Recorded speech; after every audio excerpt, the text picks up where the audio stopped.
ఇప్పటి వరకు మనము 6 మాటలని ధ్యానం చేశాము. 7వ మాటని ధ్యానం చేసే ముందు ఒక చిన్న మాట ప్రార్థన చేసుకున్నాం. పరలోకము మా తండ్రి, మా పరమ తండ్రి, మా తండ్రి, తండ్రి, కుమార, పరిశుద్ధాత్మ, త్రియేక దేవ, ప్రభా తండ్రి వినైనా మరి 6 మాటలు మాట్లాడిన ప్రతి ఒక్కరిని మీ సిలువ చాటున మరుగుపరిచి మీ నోటు బొరుగా వాక్యాన్ని వినిపింపజేశారు.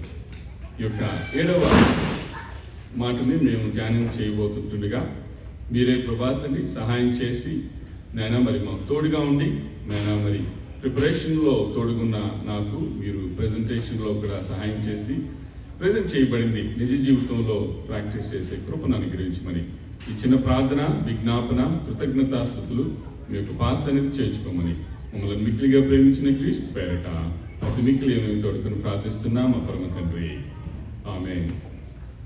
మరి యొక్క మాట మనం చూసినట్లయితే gospel according to Saint Luke 23rd chapter 46 says, Father, into thy hands I commend my spirit. తండ్రి నీ చేతికి నా ఆత్మను అప్పగించుకొనుచున్నాను. 3వ మాటను మనము మరి ధ్యానం చేశాము. అక్కడ మరి ప్రభువైన యేసుక్రీస్తు తన ప్రియ శిష్యుడైన మరి యోహానును పిలిచి ఇదిగో నీ తల్లి, ఇదిగో నీ తండ్రి అంటే అక్కడ మరి mother Mary is human and then John is human. So మరి Jesus Christ is God, son of God. ఎవరికి ఆయన అప్పగించగలగరు? ఓన్లీ తండ్రికి మాత్రమే. హీ హ్యాస్ దట్ విశేష అధికారం, privilege, because our God is a triune God, the Father, Son and the Holy Spirit. So కాబట్టి ఆయన తండ్రికి మాత్రమే ఆయన అప్పగిస్తూ చెప్తున్న మాట, తండ్రి నీ చేతికి నా ఆత్మను అప్పగించుకొనుచున్నాను. Because he was fully God and fully human. ఆయనకి 100% దైవత్వం ఉంది అండ్ దెన్ 100% మానవత్వం, హ్యుమానిటీ. Is 100% human. సో మరి ఇక్కడ Jesus could have taken himself of of the cross. ఆయనకి ఒక అరక్షణం కూడా పట్టదు సిలువ నుంచి కిందకి రావాలి అంటే. బట్ ఆయన ఎందుకు ఆయన నీకోసం నా కోసం ఆయన వేలాడారు, నీకోసం నా కోసం ఎందుకు ఆయన రక్తాన్ని కాల్చారు? ఇందాక ఆంటీ చెప్పినట్టుగా ఈ తండ్రిని చిత్తమైతే ఈ గిన్నె నా నుండి తొలగించు అన్నప్పుడు ఆ సిలువ శ్రమ, ఆ యొక్క మరి క్రాస్ తీసేసి ఉంటే నీకు నాకు రక్షణ వచ్చిండేది కాదు. సో కాబట్టి మరి ఆయన he's fully God and fully human.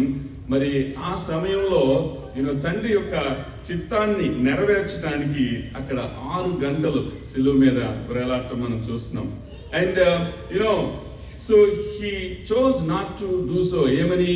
మరి ఆ యొక్క మానవ రీత్యా అయితే ఎవ్వరూ అట్లాంటి శ్రమ పొందలేరు.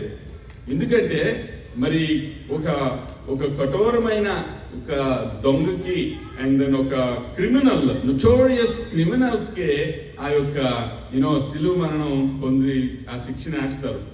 ఈజిప్షియన్స్కి ఒక కల్చర్ ఉంది. ఏంటి అంటే ఇప్పుడు మనకి ఒక స్క్రిప్చర్ మనకి ఏమి రిమైండ్ చేస్తుంది అంటే, నువ్వు ఎవరైతే నిన్ను హర్ట్ చేయాలనుకుంటున్నారో నీ ఎనిమీని నువ్వు ప్రేమిస్తే వాళ్ళ నెత్తి మీద నిప్పులు కుప్పగా పోసినట్టు అవుతావని ప్రభువైన యేసుక్రీస్తు స్వయంగా చెప్తారు. అదేంటి నిప్పులు కుప్పగా పోయడం ఏంటి అంటే, ఈజిప్షియన్ కల్చర్లో వాళ్ళు if they get got hold of them red handed, ఏదైనా చేయని కూడనిది చేస్తే, whether it is in adultery or a robbery or whatever, if they do it, వాళ్ళకి ఏం చేసేవాళ్ళు అంటే చేతులు తాడి చెట్టుకి వెనకాతలు కట్టేసేసి నిప్పులు తీసుకొచ్చి నెత్తి మీద పెట్టేవాళ్ళంట. That is the Egyptian torture. But this crucifixion is more than that.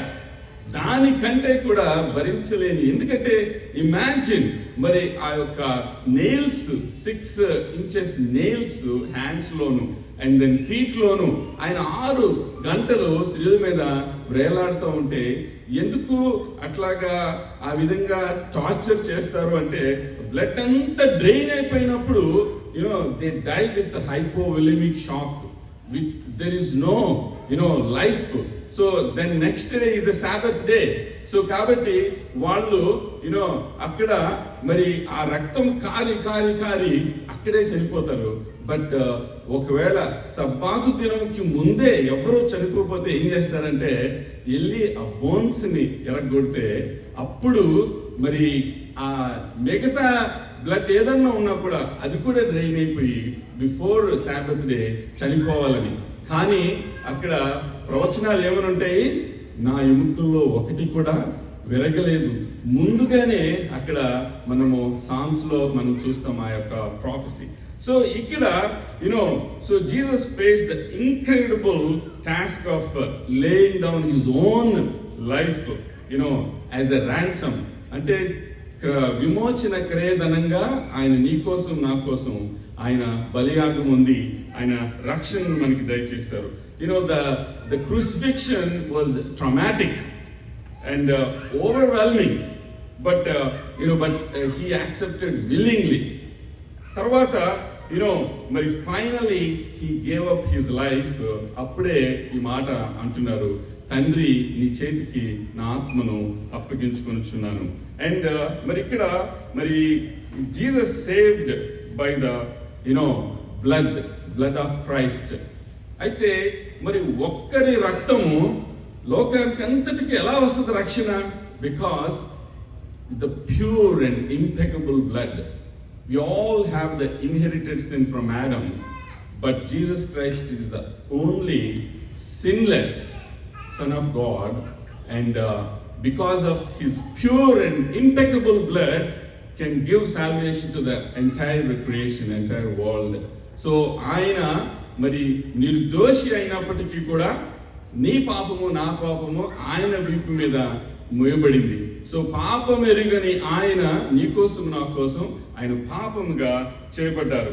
అయితే మరి ఇక్కడ మనము లూకా సువార్త చూసినట్లయితే 23వ అధ్యాయము 44 నుంచి చూస్తే అక్కడ ఏమనుంది అంటే, అప్పుడు రమారమి మధ్యాహ్నమాయను, ఇది మొదలుకొని 3 గంటల వరకు దేశమంతటి మీద చీకటి కమ్మెను.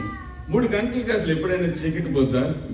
మేబీ ఒకవేళ పాసింగ్ క్లౌడ్ అట్లా ఉంటే కొంచెం మనకి షాడో కనిపిస్తుందేమో. కానీ రీసెంట్గా నేను యూటీలో వర్క్ చేస్తున్నప్పుడు సోలార్ ఎక్లిప్స్ మధ్యాహ్నం 1:33 PM అట్లా వచ్చింది. So for just minute or so ఎప్పుడైతే చీకటి పడిపోయిందో వెంటనే గబ్బిలాలు ఎగరడం మొదలెట్టింది. వాళ్ళకి తెలియదు కదా వాటికి ఇది నిజంగా చీకటా లేకపోతే ఓన్లీ సోలార్ ఎక్లిప్సా. అండ్ దెన్ ద మినుగురు పురుగులు అవి కూడా ద ఫైవ్ మామ్సా. సో అవి కూడా ఎగరడం మొదలుపెట్టినాయి. అంటే ఆ మధ్యాహ్నం 3 గంటలకి చీకటి పడటం అనేది సృష్టి కూడా ఆయనకి తల వంచింది అనమాట. So the creation bow down for the creator. So మరి ఇక్కడ మరి తర్వాత మనము ఈ యొక్క మాటలు మనము వాక్యంలో మనం చూస్తే ప్రభువైన యెహోవా సెలవిచ్చినది ఏమనగా, ఏది ఆమోసు ప్రవక్త ద్వారా ముందుగానే ఇది ప్రవచింపబడింది. ఏమని? సో యెహోవా సెలవిచ్చినది ఏమనగా, ఆ దినమున నేను మధ్యాహ్న కాలమందు సూర్యుని అస్తమింపజేయుదును, పగటి వేళను భూమికి చీకటి కమ్మజేయును అని చెప్పి అక్కడ మనం ఆమోసు గ్రంథంలో చూస్తాం. సో సూర్యుడు అదృశ్యరాయను, గర్భాలయపు తెర నడిమికి చినిగను అని మనం చూస్తున్నాం. సో ప్రియ సహోదరుడా, ప్రియ సహోదరి, టాబర్నాకిల్ గురించి మనము ఆలోచించినట్లయితే so there is a courtyard, మందిర ఆవరణం, and then after that the holy place, పరిశుద్ధ స్థలము, and then after that the holy of holies, అతి పరిశుద్ధ స్థలం. సో ఇప్పుడు మరి యాక్చువల్గా మనము ఒకవేళ చూడండి, కోర్ట్ యార్డ్లో ఉన్న వాళ్ళు ఆ పరిశుద్ధ స్థలానికి వెళ్ళడానికి లేదు, ఓన్లీ యాజకులు మాత్రమే పరిశుద్ధ స్థలానికి వెళ్ళాలి. ఇప్పుడు ఆ పరిశుద్ధ స్థలం నుంచి యాజకుడు వచ్చి మందిరాలలో ఉన్నవాళ్ళు మీరు కూడా, అంటే ముందుగా ఈ మాటను మనం ధ్యానం చేసే ముందు, so we know that there is a courtyard, the holy place and the holy of holies. So అతి పరిశుద్ధ స్థలానికి ఓన్లీ ద చీఫ్ ప్రీస్ట్ సంవత్సరానికి ఒకసారి మాత్రమే వెళ్ళగలరు. సో అట్లాంటిది ఈ దేవాలయపు తెర పైనుంచి కింద వరకు టోన్ అపార్ట్ అన్నది ఏంటి సూచిస్తుంది అంటే, నీకు నాకు దేవునికి మధ్యలో ఏమి అడ్డుగోడ లేదు. You have a direct access to God who created heavens and earth. So అందుకనే so Jeremiah 33:3 says, call unto me, I will answer you. So మరి ఇక్కడ మనము ఓన్లీ చీఫ్ ప్రీస్ట్ మాత్రమే ఏటేటా ఒకసారి మరి ఆ అటోన్మెంట్ కోసం హోలీ ఆఫ్ హోలీస్ కి వెళ్తుంటే, మరి ఎప్పుడైతే ఆ యొక్క తెర మరి టోన్ అపార్ట్ అయిందో, we have a direct access. So ఇప్పుడు మనము వెనక్కి నుంచి వెళ్ళామనుకోండి, ఒక మందిర ఆవరణలో ఉన్న ప్రజలకి ఒక యాజకుడు వచ్చి, మీరు పరిశుద్ధ స్థలానికి రావచ్చు అంటే, అవునా మేము పరిశుద్ధ స్థలానికి రావచ్చా? Okay. And then chief priest holy ప్లేస్కి వచ్చి, పరిశుద్ధ స్థలానికి వచ్చి, మీరు కూడా ఆ యొక్క అటోన్మెంట్ ప్లేస్కి మీరు రావచ్చు అంటే, అవునా అదేంటి ఓన్లీ చీఫ్ ప్రీస్ట్ ఒక్కడే కదా, సంవత్సరానికి ఒకసారే కదా వెళ్తాడు అంటే, ఇమాజిన్ అట్లాంటి మరి సంవత్సరానికి ఏటేటా ఒక్కసారే ప్రధాన యాజకుడు వెళ్ళే స్థలమే అంత పరిశుద్ధ స్థలము, అతి పరిశుద్ధ స్థలం అయితే ప్రభువైన యేసుక్రీస్తు ఎప్పుడైతే ఆయన నీ కోసం నా కోసము మరణించారో, ఇమ్మీడియట్ గా దేవాలయపు త్వర అంటే దెర్ ఇస్ నో సెపరేషన్ అని మనకి అక్కడ క్లియర్ గా చూపిస్తుంది. సో ఈవెన్ ఆ యొక్క ఎక్సోడస్ లో కూడా మనం చూస్తాం ఏంటంటే, నిర్గమకాండంలో 26వ అధ్యాయము 31 నుంచి 33 చూస్తే, మరియు నీవు నీల ధూమ్ర రక్త వర్ణములు గల ఒక అడ్డ తెరను పేనిన సన్న నారతో చేయవలను, అది చిత్రకారుని పని అయిన కెరూబులు గలదిగా చేయవలను అని ఉంది. తుమ్మకర్రతో ఆ యొక్క the ark of the covenant ఒక మంచి టేక్ వుడ్ లేకపోతే గోఫర్ వుడ్ తోనో కాకుండా తుమ్మకర్రతో అక్కడ చేయాలని గాడ్ ఇన్స్ట్రక్షన్ ఇవ్వటం మనం చూస్తున్నాం. తుమ్మకర్రతో చేయబడి బంగారు రేకు పొదిగిన 4 స్తంభముల మీద దాని వేయవలను, దాని వంకులు బంగారువి, వాటి దిమ్మలు వెండివి. ఈ అడ్డతెరను ఆ కొలుకుల క్రింద తగిలించి సాక్ష్యపు మందసము అడ్డతెర లోపలికి తేవలను. ఆ అడ్డతెర పరిశుద్ధ స్థలమును అతి పరిశుద్ధ స్థలమును వేరు చేయును అని చెప్పి మనము నిర్గమ కాండంలో మనం చూస్తున్నాం. అయితే మరి యొక్క క్రూసిఫిక్షన్ కి ముందుగానే మరి ఇవన్నీ ఇందాక మనం విన్నట్లుగా ప్రభువైన యేసుక్రీస్తు అంటారు కదా, నేను పాత నిబంధనని నెరవేర్చడానికి వచ్చాను కానీ కొట్టివేయడానికి రాలేదు. సో కాబట్టి మరి పాత నిబంధనలోనే ముందుగా ప్రవచింపబడిన మాటలు మనం కీర్తనల గ్రంథంలో చూస్తాం. కీర్తనలు 31:5 మనం చూస్తే అక్కడ ముందుగానే నా ఆత్మను నీ చేతికి అప్పగించుచున్నాను, యెహోవా సత్యదేవ నన్ను విమోచించువాడవు నీవే అని చెప్పి అక్కడ కీర్తన గ్రంథం మనం చూస్తున్నాం. సో కాబట్టి ఇందాక నేను చెప్పినట్లుగా ఆ సాబత్ డే ప్రిపరేషన్స్ కి ఎవరైనా ఇంకా చనిపోకపోతే మరి వాళ్ళ కాళ్ళు విరగొట్టి బ్లడ్ అంతా డ్రైన్ అయిన తర్వాత మరి వాళ్ళు చనిపోయారా లేదని మేక్షలు చూస్తారు. అండ్ యాక్చువల్గా జీసస్ క్రైస్ట్ దగ్గరికి వచ్చేటప్పటికే ఆయన ఆల్రెడీ చనిపోయి ఉన్నారు అని చూడటం మనం చూస్తాం. బట్ ఇంకా they want to make sure he's fully dead. అందుకనే ఈట తీసుకొని పట్టులో పొడిచినట్టుగా కూడా మనకి లేఖనాలు కనిపిస్తున్నాయి. మరి John 19th chapter verse 31 and 33 మనం చూస్తే అక్కడ ఏమని ఉందంటే, ఆ దినము సిద్ధపరచు దినము, మరుసటి విశ్రాంతి దినము మహాదినము గనుక ఆ దేహములు విశ్రాంతి దినమున సిలువ మీద ఉండకుండానట్లు వారి కాళ్ళు విరగొట్టించి వారిని తీసివేయించుమని యూదులు పిలాతుని అడిగిరి. అదే మాట మనం ద్వితీయోపదేశకాండంలో మనం చూస్తే 21వ అధ్యాయం 22-23 ఏమనుందంటే, మరణ శిక్షకు తగిన పాపం ఒకడు చేయగా అతని చంపి మ్రాను మీద వేలాడ తీసిన ఎడల అతని శవము రాత్రి వేళ ఆ మ్రాను మీద నిలవకూడదు. వేలాడదీయబడిన వాడు దేవునికి శాపగ్రస్తుడు గనుక నీ దేవుడైన యెహోవా స్వాస్థ్యముగా నీకిచ్చుచున్న దేశమును నీవు అపవిత్రపరచుకుంటున్నట్లు అగత్యముగా ఆ దినమున వానిని పాతి పెట్టవలెను అని చెప్పి మనము ద్వితీయోపదేశ కాండంలో మనం చూస్తున్నాం. మరి అందుకనే సైనికులు వెళ్ళి ఏం చేశారు, ఆయనతో కూడా సిలువపైన వాని కాళ్ళను రెండవ కాళ్ళను విరుగగొట్టిరి.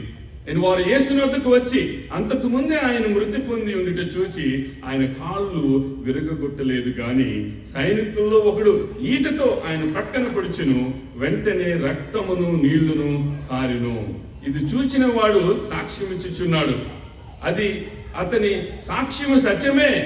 ముందంతా గుర్తించలేదు, లోక రక్షకుడిని హింసించారు. అండ్ దెన్ తప్పికొనుచున్నాను అన్నప్పుడు చేదు చిరకనిచ్చారు అండ్ ఎగతాళి చేశారు. నువ్వు లోక రక్షకుడు అయితే నిన్ను నువ్వే తప్పించుకొని నువ్వు మిగతా వాళ్ళని కూడా రక్షించుకో, నిన్ను నువ్వే రక్షించుకొని మిగతా వాళ్ళని కూడా రక్షించవచ్చు కదా అని చెప్పి ఎగతాళి చేశారు. అండ్ దెన్ మరి ఇక్కడ సో మనము వాక్యంలో ఏమనుంది అంటే అప్పుడు అంటున్నాడు, అతని సాక్ష్యము సత్యమే, మీరు నమ్మునట్లు అతడు సత్యము చెప్పుచున్నాడని ఆయన నెరుగును. అతని ఎముకల్లో ఒకటైనను విరవబడదు అను లేఖనములు నెరవేరినట్లు ఇవి జరిగిను.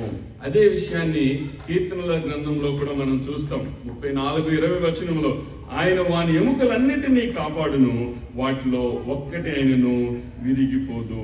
సో కాబట్టి మరి ఈ యొక్క 7వ మాట ద్వారా మనము ఏమి నేర్చుకుంటున్నామంటే 3 విషయాలని మీ ముందుంచి నేను ముగిస్తున్నాను. ఏంటంటే the first word is the word of intimacy, and then the second is the word of trust, and the last one it's a word of surrender. మరి యొక్క సమయంలో మనము మరి 33 బెల్స్ తర్వాత నేను I will make a few announcements and I will do the closing prayer, Lord's Prayer, and followed by benediction.